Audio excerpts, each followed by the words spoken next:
just a continuation of the first videos for day one. Yeah, and I remember I wasn't really feeling that good as soon as I started finding myself getting a bit bothered by these little things, and I reflected on how often it's not the big things that I find myself failing on, but these little things and the consistency and frequency in which they happen that actually make me feel really frustrated about myself a lot of the times. And I know one of the biggest reasons why I couldn't really become more inspired or motivated and and um, and driven on a day-to-day basis is because by the end of the day, after having worked 7 8 hours and then getting distracted by these inner turmoils and this being held in the grip of these distraction or this tendency of getting driven by this inner desire to be recognized, which in themselves have stemmed from perhaps an inner struggle or even pain of being unvalued or feeling disconnected. That I find myself often left with very little energy to create what I want. And it's not easy to deal with that, and it's very frustrating. So, and it happens. It gets really amplified. I think 5x, 10x in a new environment. So, what was most helpful tonight was really a very loud and unmistakable reminder of how important this is. So I spent the whole night, half listening to Joe and half just keeping my attention in check. And every time my attention drift off, I saw a pretty girl and I wanted to look as popular as some of the guys in the hall.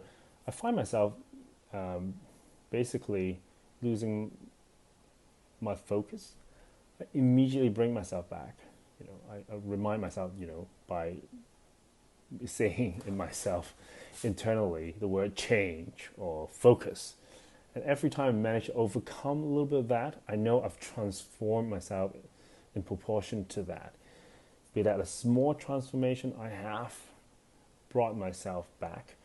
And on the surface, a lot of these thoughts could make up anything from, on the one end, what I was talking about, these sort of pointless distraction, to, on the other, things that on the surface seem very legitimate worries or reasonings or things I need to go through.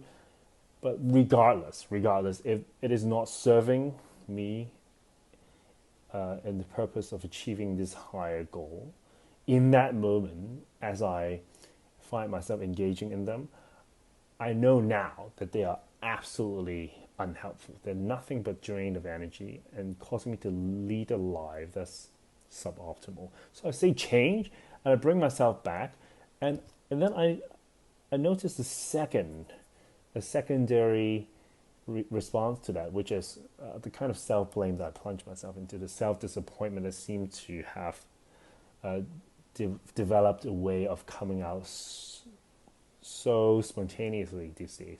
So instead of blaming myself, I just tell myself that I've scored another victory in overcoming it.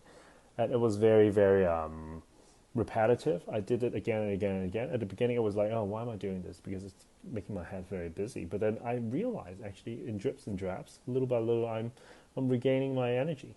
And I come out by the end of the night feeling a kind of a solidity around myself, actually. A kind of sense of confidence that seemed to have become quite rooted in me, actually. It still laughs once or twice or three times. It really wasn't that bad anymore. I was going to have dinner with this woman called, a friend I met on the retreat, and and but she sort of walked away. I think went off looking for some of her other friends. I think normally I would have felt a little bit hurt by that, but I ended up reminding myself of not just keep my focus on what is meant to be focused on, and then actually interestingly, sort of other people appeared and are having a good night. I also found a little bald spot in the back of my head, and normally that would have really worried me. But again, I reminded myself that actually this is what I'm here to completely transform. I need to sort of think bigger than what my body is telling me or manifesting on the surface right now. So I'm also bringing my energy back into my my inner process. So yes, I don't find myself like overly worried, and even if I am, I have a little bit of fear inside of me. I don't feel it as anything that's outside my ability to overcome. So this is a quite interesting first night, relatively uneventful, but quite important as a way to kickstart and set the tone for the rest of the retreat. I think I'll continue tomorrow night.